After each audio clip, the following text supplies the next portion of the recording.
Hello guys, how's it going? My name is Dal, and the big midnight reveal is finally here. With a brand new expansion, which is the second chapter to the World Soul Saga, bringing with it plenty of more that you want out of a new WoW expansion. From new zones to explore, a third Demon Hunter spec. Yes, Void Demon Hunters are officially confirmed. Also, a brand new allied race will be joining the roster, and a lot more content will be arriving for this update. Whether you're into big group endgame content like raiding, or if you just are into open world content, as they're trying to make sure that every player is served, especially newer players that will be joining in the expansion of Midnight. Just about everything is getting revamped. And while we don't have all the details regarding things like class changes and hero talents and how the basic day-to-day gameplay things are going to be evolved, we do know all of the major exciting elements of Midnight and all of the major features that will be arriving with this content update. And that's essentially what I want to take today is to do, is just to take a look at everything we know so far regarding the next upcoming expansion. As always, if you guys want to see any regular updates regarding Midnight as soon as they appear, be sure to follow the channel and subscribe. But otherwise, let's dive right in.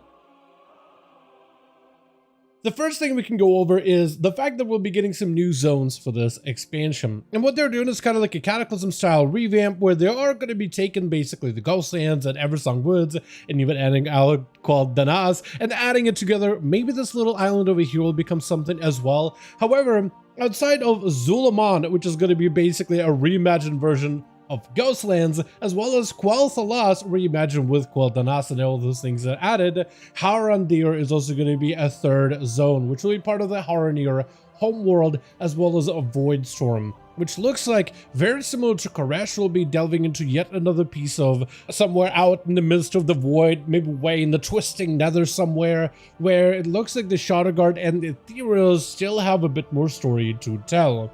And the best part about this is what they're going about it with these zones, where previously War Within had a very specific leveling path.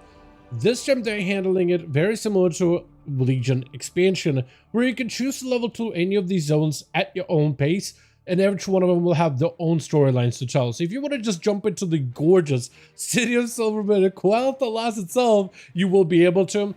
However, Alliance players, unfortunately for you, Quel'Thalas still is a Horde city, not on Lion City. You can hang out in the Quel'Thalas area, but Silvermoon itself is still off limits, unfortunately. I'm hoping that Alliance players will still be able to visit, be able to explore it, but it is really cool to see a place, Silvermoon in particular, and the whole like Quel'Thalas area that's been locked off from the rest of the world become part of the world. And I'm so excited about what they're going to do with this area specifically. And it just seems like overall the zone and the city itself are going to be fairly massive. Move over Suramar, and I feel like Silvermoon may potentially take over Suramar in the most gorgeous city ever imagined. One of the biggest features of this expansion is obviously the housing. We've talked a lot about housing. Bless has talked a lot about housing, but it's going to be one of the major new features of this expansion, which you'll actually will be able to, if you get the pre-order for War Within, get a preview for housing where you'll start to be able to actually place your home, choose which neighborhood you want to live in, and start to actually decorate your house once the patch 11.27 is released. We right now are in 11.2. 11.25 is on the PTR, and that's going to be made available a couple of months after 11.2 launches, because that's going to have Legion Remix and other things like that. But following patch 11.27 is going to be that preamble patch to Midnight, and that's when we'll be able to get access to housing. And that's something you'll be able to experience with any of the pre-order bonuses, whether you get the very base version, the heroic version, the epic version, but we'll be able to explore what housing looks like pretty early on, though you can see some of the previews over on the BNet as well if you haven't seen it, or preview a variety of different videos. And I'm sure they're going to have a whole new panel, probably in Gamescom, showing off even more when it comes to housing in just a handful of days this week. The new player experience at Midnight is also going to go through quite a sizable revamp, where new players, brand new to the game, will start out in the good old classic Exiles Reach, which is an excellent intro area. But from there, they'll then be guided into a new path, going into Dragon Isles, learn what skywriting is, get the very first dragon, play some of the main story of that expansion. They also will be able to visit Lore Rocket Show to get filled in with any of the storylines that are linked to the World Soul Saga to get all caught up, and then run through a quick and dirty version of the War Within storyline to get caught up to Midnight. which is really good for them to revamp it, because I feel that a lot of new players that are straight up brand new to the game, never played it before, a lot of the times at the end of the questing journey and doing the main story, don't really come out ready for group play. Like, a lot of them are not really familiar with some of the mechanics and group etiquette and dungeons and such, and this could be an opportunity to revamp that experience to get more players ready to be able to do some of the more entry-level endgame content without, being completely clueless. It's also good that they're putting in some guardrails to give a very specific direction for new players to follow into, because if you just do your own thing, I feel like too easily players can get caught off the beaten path and get lost completely, and that's not a good thing in most cases. Exploration is definitely something that should be encouraged, but a lot of them get lost, confused, and can't really get back to what they were doing initially, and it can just ruin an experience for a player that never interacted with the game to begin with. So it's good to see that we're getting yet another revamp in that department.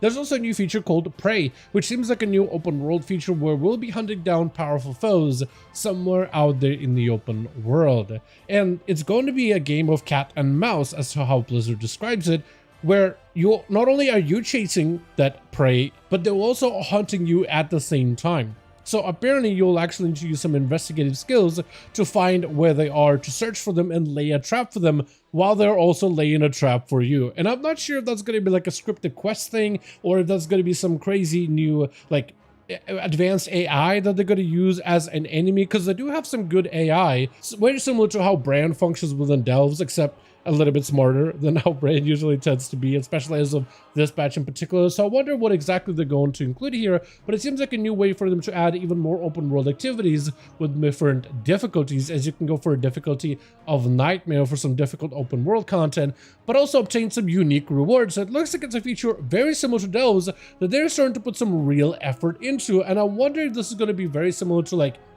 the PvE content that is Delves, open world content, and the Prey activity, and that's going to be maybe part of like a seasonal quest reward structure or something like that. I'm sure we'll find out more as Midnight gets closer to like an alpha and a proper release. We're also getting a brand new allied race of Haronir, and I think if you've been around when it comes to War Within, we've seen Haronir in the past, and a lot of players have assumed that Haronir will eventually become an allied race, but they are going to be a confirmed allied race in this expansion. From the classes that they'll have access to, though this list is not final, we know they're going to have access to druids, obviously, since they have very much druidic magic hanging on in War Within from the few Haronir that we've met. Outside of this, hunters, mages, monks, priests, rogues, shamans, warlocks, and warriors. And it's weird how Haronir, which are all very nature-esque kind of creatures, kind of characters that we've met, we know very little about them. Druid is the best way to describe it, because they already have right now some bat flying forms and unique animal forms that they get to benefit from, unique druidic like spells, and they'll even have their own version of cat form, I'm assuming bear form, travel form, which are going to be more bat-like, porcupine-like with various quills and such. Very, very animalistic, almost in a sense prehistoric in a way. But I'm surprised that they have access to like warlocks, for instance, and that'll be interesting to see exactly what type of like, I don't know, storyline or what kind of society structure they have in order to be able to make a warlock work for Haronir and things like that. But we also know they'll have some unique racials in the future as well, heritage armor, unique mounts, but for now, we don't really know exactly what all of those things are. And I'm actually interested to see what kind of racials they're going to add for Haronir. I think the earthen racials were decent, but definitely not enough to draw a lot of players to them in terms of making a more competitive option, and I wonder just how competitive the Haronir are going to be. Demon Hunters are finally getting a third spec, and after getting a preview of what patch 11.2 was going to be, especially with that Darius questline where he finds a way to harness the void as a Demon Hunter that becomes a boss as part of the Soul Hunters encounter, like seeing that questline, I said it from the get-go, if they ever wanted to add a third spec for Demon Hunter, this would be the best time to do it, and they're not doing it for War Within, but rather doing it for Midnight.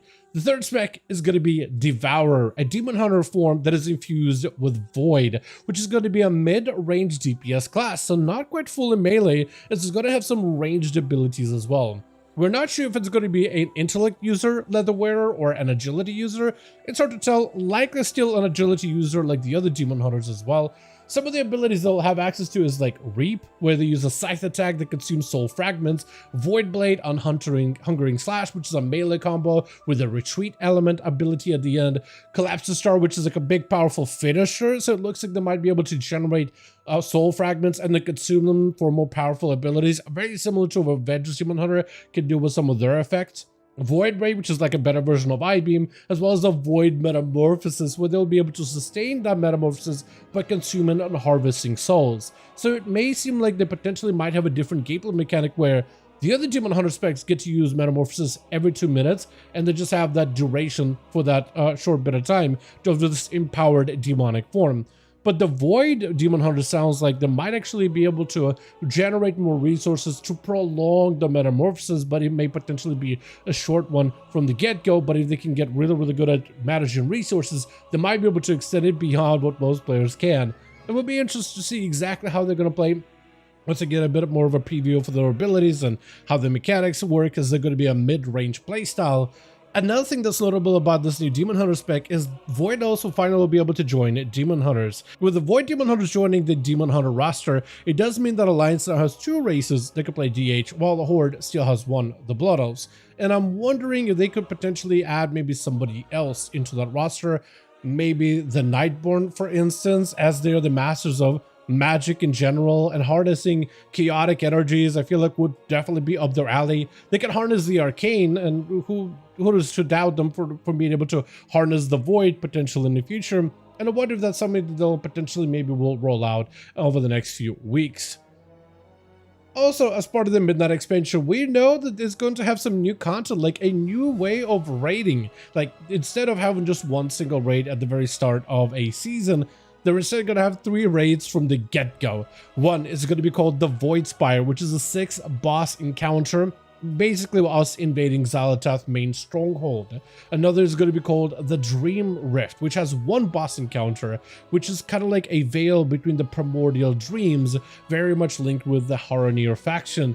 As well as there's going to be another raid called March on Quel'Danas, which has 2 bosses. And I feel like it's been a while since they've done this type of a raid roster where we have like a single boss raid or a 2 boss raid. Something they used to do in Burning Crusade and Wrath of Lich King, and even Cataclysm had some of those encounters. I always found that kind of exciting, and I'm kind of excited about the fact that there will be 3 raid instances. Overall, that's 9 bosses from the get-go at the start of a season, but 3 different instances that have different thematics, different mechanics, and likely very different pieces of gear. So I think, if anything, that should definitely be very exciting for the tier and for the season. But with that, as always, I do want to thank all of you guys so much for watching, and hope you guys did enjoy this update. If you did enjoy it or found it informative, go ahead and give this video a like, as I would very much appreciate it. Join our Discord community if you want to keep up with any new major updates regarding the upcoming expansion of Midnight, like release date and when the alpha will be available, or if you just want to get some of the early previews, as we're posting everything we have on that over there as well. Let me know your thoughts in the comment section down below, and as always, I'll see all of you guys in the next one.